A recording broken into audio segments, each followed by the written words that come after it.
প্রিয় নবীর সাল্লাল্লাহু আলাইহি ওয়াসাল্লাম একটি হাদিস রয়েছে সহিহ সনদে বর্ণিত, তুরাদুল ফিতানু আলাল কুলুবি কাল হাসিরে হুদান হুদা। চাটাইকে যেমন বানায়, এক চাটাই বানানোর সময় যে একটা পাটকে ঢুকানোর পরে নিচে এটাকে উঠায়, উপরেটাকে নিচে দেয়, দিয়ে আরেকটা ঢুকায়, এইভাবে একটার পরে একটা পাটে ঢুকায়, চাটাই বনে এইভাবে না, ওগুলা চাটাই বনে বলে। ফিতনাগুলি কলবের মধ্যে, অন্তরের মধ্যে এইভাবে চাটাই বিষের মতো ধাপে ধাপে একের পর এক ফিতনা জমতে থাকে। হাত্তা ইয়াসির আলাল কলবাইন বলে দুইটা কলবে পরিণত হয়ে যায়। কলবুন আবিয়াদু মিসলুস সাফা বলে যে অত্যন্ত স্বচ্ছ ঝকঝকা সাদা পাথর আছে না নেই? দেখেছেন অনেকে, হয়তো দেখবেন, স্বর্ণকারের দোকানে গেলেও পাবেন, যারা দেখেননি আমরা সচক্ষে দেখেছি। অত্যন্ত দুধের মতো সাদা পাথর আছে। আল্লাহ হাবিব বলেন যে সেই সফাও স্বচ্ছ পাথরের ন্যায় অন্তর, যেখানে কোনো গুনাহ নাই। গুনাহকে সে অস্বীকার করে, এনকার করে, সে গীবতের পরিবেশে যায় না, যাবে না। বলে অন্যায়ের জায়গাকে, অন্যায়কে সে ধিক্কার জানায়, অন্যায় করে না, করেও না, গীবত করে না, গীবত শোনেও না, অন্যায়মূলক কথা বলে না, অন্যায়মূলক কথা শোনেও না, মুখ দিয়ে অশ্লীল কথা গালিগালাজ করে না, গালিগালাজের কথা সে পছন্দ করে শোনেও না, গান গায়ও না, গান শোনেও না, মিথ্যা কথা বলেও না, মিথ্যা কথা শুনেও না। বলে এই মানুষটা, তার অন্তরটা হচ্ছে সাফা এবং স্বচ্ছ দুধের মতো ঝকঝকা পাথরের ন্যায়। অকলবুন আসওয়াদ, কালকু যে মাজকিয়া, আরেকটা অন্তর রয়েছে ময়লাযুক্ত পেয়ালা আছে না নাই? আমার সাথে কেউ বলবে, ময়লা অত্যাধিক জুটা রয়েছে, সেখানে ডাইল ইত্যাদি বার রয়েছে, এটাকে না ধুয়ে উপর করে রেখে দিবে। এক সপ্তাহ পরে দেখবেন কি জানি হয়ে যাবে, গ্যাস হবে এবং কালো জানি কি ভুট্টা রয়েছে, মনে হয় ওরে অন্ধকার, ঠিক কিনা?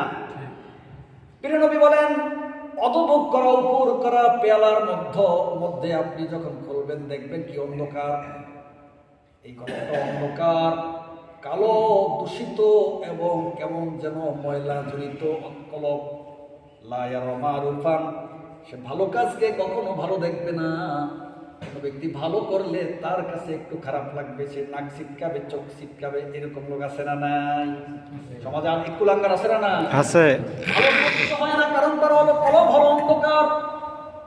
অন্ধকার দিলে সে কি আর ভালো দেখবে? আবে দেখে না আজ বারে খোদা বসা নাসিনাত, বেচারা দরায় না তা রেখেছে বিনাত।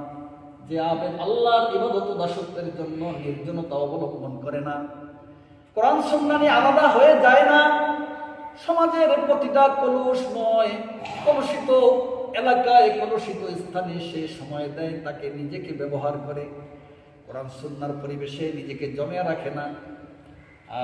বলে যে বেচারা দর আয় না তারিকেছে বিনাত, এ বেচারা অন্ধকার কলবের মধ্যে, এই গুনাহগার কলবের মধ্যে আল্লাহর মারিফত পাইবে। আল্লাহর মারিফত পাইবে, আল্লাহর পরিচয় পাইবে?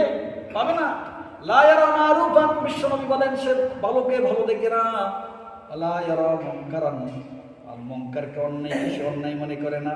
ইল্লা মা উশরিবা মিন হাওয়া, তার অন্তর যেটাকে পছন্দ করে সে সেটাই করতে থাকে। কথা বলেন ঠিক কিনা?